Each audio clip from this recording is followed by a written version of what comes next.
네, 안녕하십니까. 오늘은 레위기 3장의 화목제물이라고 하는 표현의 미스터리를 살펴보도록 하겠습니다.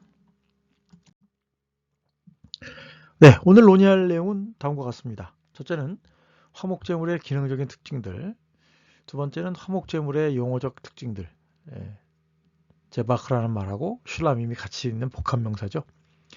그걸 살펴보도록 하겠습니다. 세 번째는 어떻게 그럼 번역해야 하는가, 70인역과 우리말 번역도 한번 살펴보도록 하겠습니다.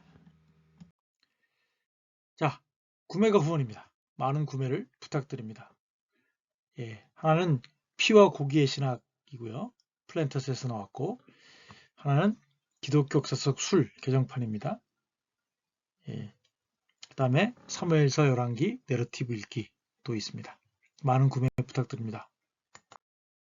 네, 여러분들의 정기적인 강의 후원의 손길을 찾습니다. 콘텐츠 제작에 재정적인 후원이 많이 필요합니다. 여러분들이 마음이 생기시면 후원하실 한 달 일구자는 5만원이고 매달 20명의 강의 후원자를 찾습니다. 감사합니다. 계좌는 성기문 국민은행 218 21 0840 964입니다. 감사합니다. 네, 기능적 특징들을 살펴볼게요. 첫째는 화목제물은 종종 번제와 함께 드려진다. 두 번째는 종종 화목제물은 개인적인 제물로 드려진다라고 하는 거고요. 세 번째는 화목제물은 먹는 제물이다. 특별히 지방은 태우지만 고기 전체는 먹는다는 특징이 있고요. 네 번째는 피는 제단 바닥에 쏟는다라고 하는 거죠. 다섯 번째는 일종의 축약형으로 종종 츠바흐 혹은 슐라밈이라고 불려지기도 합니다. 추가로 이제 더 생각해 볼 것은 뭐냐면 화목제물과 번제물의 차이가 있는데요. 번제물은 가죽을 벗기고 고기 전부를 태워서 하나님께 드리지만 화목제물의 경우에는 일부만 태우고 나머지는 고기 전부를 사람들, 제사장과 헌제자 모두에게 주어서 먹게 하는 것에 차이가 있다라고 하는 점입니다. 자, 이제 화목제물의 히브리어 제바흐 슐라밈의 용어를 한번 살펴보도록 하겠습니다. 첫 번째 이제 제바흐입니다. 제바흐라고 하는 말은 제물용으로 죽인 제물로 번역되며 아카더 ZBH는 음식 제물을 의미하며 구약에서는 예배자가 먹는 고기의 죽인 제물, 영어로 이제 slain offering whose meat is eaten by the worshipper 라고 되어 있죠. 그걸 의미한다고 합니다. 자, 그럼 이제 두 번째 단어 슐라밈의 의미가 무엇인가를 살펴보겠어요. 첫 번째는 샬롬이라고 보는 입장이 있습니다. 평화란 말이죠. 제단 사이에 제물을 먹음으로 인해서 제사장과 헌제자 사이에 평화를 초래한다. 그런 의미로 보는 입장도 있고요. 두 번째는 샬렘입니다. 샬렘. 온전함이란 말이죠. 이런 것의 근거는 애도자는 부정해졌기 때문에 화목제물을 드릴 수가 없다라고 하는 말에서 찾아온 거기도 하고요. 세 번째는 샬람입니다. 샬람임. 헌제자와 신 사이에 심지적인 연합을 초래하는 제물이다. 야훼 앞에서 식사를 강조합니다. 슐렘, 보답이란 말이죠. 그래서 하나님의 축복을 보답하는 차원에서 화목제물을 드린다. 그렇게 이해하는 거예요. 다섯 번째는 살리무, 언약이라는 뜻이죠. 여섯 번째는 슐마누, 선물이라는 뜻입니다. 이것처럼 그 제물의 이름에 대해서 혼란을 초래하는 제물은 없다고 할 수 있겠습니다. 그러면 이제 히브리 본문 말고 70인역은 어떻게 하는가? 70인역은 그 입장이 아마도 1번하고 2번을 포함하고 있는 것 같은데 그 말 자체는 구원의 제물이라고 번역하고 있다는 거죠. 밀그롬은 다섯 번째 가능성도 인정하지만 세 번째 입장은 반대하는 입장을 보여줍니다. 뭐 이것과 관련해서 좀 더 살펴보면 바록 레비는 이렇게 정리를 하고 있습니다. 첫 번째는 하나님을 환대하는 제물이다. 두 번째는 복지, 온전함의 제물이다. 세 번째는 안전, 구원의 제물이다. 70인역을 따라서. 네 번째는 이제 공유의 제물이다. 제사장과 제사자가 나눠 먹는다는 점에서 그렇게 보았다는 거죠. 이렇게 주장하는 이유를 생각해 보겠습니다. 이제 레위는 1번을 주로 선택합니다.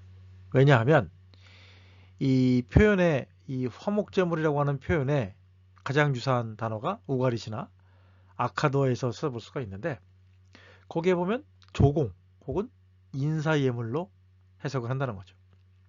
그런 관점에서 이스라엘 제의에서 이 제물로 하나님을 손님으로 맞아들인다는 의미가 있다고 볼 수 있겠고, 그런 점에서 이제 레위는 조공의 제물, 인사의 제물로 보는데, 저는 그게 과연 얼마나 유사성은 있겠지만 과연 소위 화목제물이 그런 의미가 되는지에 대해서는 동의하기가 어렵다 생각을 합니다. 저는 그래서 개인적으로 공유의 제물이다라고, 나눔의 제물이라고 저는 개인적으로 번역합니다.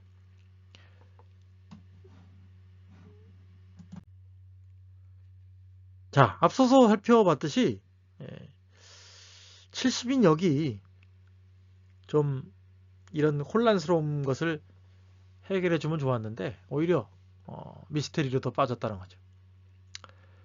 도대체 70인역은 어째서 안전 혹은 구원의 제물이라고 번역했을까? 비크너는 레위기가 출애굽기의 번역을 따른다는 경향성을 고려할 때 구원이나 언약갱신을 함축하는 제물로서의 역할을 수행하는 출애굽기 24장 5절과 32장 6절을 따라서, 특별한 다른 고려 없이 따라서 그냥 번역을 했다고 주장을 한다는 거예요. 그렇다면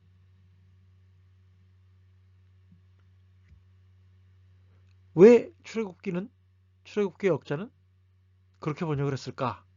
라고 하는 것을 또 고민해 볼 필요는 있다는 거죠. 그래서 앞서 제가 말씀드린 것처럼 이러한 번역상의 이유를 굳이 찾으려고 한다면 또 하나를 찾아봐야 된다는 거죠. 70인역이 번역됐을 당시에 그 헬라어를 사용하는 사람들의 용례를 생각해 보면 소테리아라고 하는 단어는 이스라엘이나 국가적인 측면이 아니라 개인의 안녕이나 건강의 측면에서의 구원을 의미하는 것일 수도 있다는 거죠. 좀 더 나아가서 말하자면 제물을 드림으로 해서 하나님과의 개인적인 안녕이나 구원을 의미하는 것일 수도 있다라고 하는 거죠. 그래서 출애굽기적인 측면에서는 어떤 이스라엘이나 국가적인 측면을 고려한다면 이 70인역의 측면에서 또 한 가지의 의도를 찾는다고 한다면 전적으로 어떤 개인적인 측면이 강조된 것이 아닌가, 그렇게 고민해 볼 여지가 있다고 하는 거죠. 자, 여기서 끝이 아닙니다. 그럼 도대체 우리말 성경은 왜 이렇게 번역을 했을까? 요즘 중국어 성경은 평안제물이라고 부릅니다. 그래서 제가 자주 중국 학생들에게 강의를 하는데 화목제물이라고 얘기하면 통역자가 헷갈립니다. 그리고는 이제 평안제물이라고 번역을 바꿔서 하죠. 가장 최초 개신교 중국어 번역 성경이라고 할 수 있는 모리슨 역에서는 평화제물이라고 부르고 있다는 거예요. 이후 중국어 번역들에서는 보은의 제물이라고 부르기도 하고 한다는 거예요. 그럼 이제 우리나라 경우를 볼게요. 1911년 최초로 출간된 성경 전서로부터 요즘도 우리가 많이 사용하고 있는 개역 성경까지 다 화목제물로 부르고 있다는 거예요. 그러니까 이 피스 오퍼링을 가지고 화목제물이라고 번역한 게 아니냐. 화목이라는 말이 좀 어떤 두 당사자 간의 사이를 지칭하는 것으로 볼 수도 있겠죠. 어쨌거나 그 이후에 나온 좀 다른 부류의 성경이라고 할 수 있는 공동번역에서는 친교제물이라고 또 부른다는 거죠. 혼동이 아주 극에 달았다고 할 수가 있겠어요. 자, 그런데 이게 여기서 끝이 아닙니다. 이 레위기 3장에 화목제물이 있고 로마서 3장에 또 화목제물이 있어요. 이 로마서 3장의 화목제물은 힐라스테리온을 번역한 것인데 이처럼 레위기 3장을 떠올리면 로마서 3장을 떠올리기 때문에 사람들 사이에서 혼돈이 초래가 된다는 거예요. 앞서 말씀드렸던 것처럼 중국 개신교 초창기 번역인 모리슨 성경에서는 달래는 제물이다 라고 번역됐고 되었는데 우리말 성경이죠. 1904년 우리말 신약 성경은 속죄하는 제물로 번역되어 있고 1911년 성경 전서에서는 속죄하는 제물로 마찬가지로 번역되었다가 나중에 1938년 개역 성경부터 화목제물로 번역되었다는 거죠. 이게 혼돈의 시작은 1938년 개역 성경으로부터 시작된 것이라고 할 수가 있겠습니다. 네, 참고문헌은 유명한 책들은 제가 거의 다 참고를 했습니다. 그래서 이 코덱스 바티카누스의 레위기에 대한 코멘터를 주석을 다른 어브디죠. 어브디, 마크 어브디 책과 또 떠오르는 전문가죠. 떠오르는 전문가라고 말하기가 좀 그러네. 그죠? 책이 나온 지가 2017년에 나왔으니까요. 더크 비크너 책을 참조를 했고요. 히브리 본문에 대해서는 이제 바룩 레빈하고 제이콥 밀그럼을 참조하였습니다. 네, 감사합니다. 네, 정기적인 강의 후원의 손길을 찾습니다. 오늘 강의 유익하셨나요? 네, 유익하셨기를 바랍니다. 콘텐츠 제작에 재정적인 후원이 많이 필요합니다. 후원하실 한 달 1계좌는 5만 원이며 매달 20명의 강의 후원자를 찾습니다. 감사합니다. 계좌는 성김은 국민은행 218-21-0840-964입니다. 감사합니다.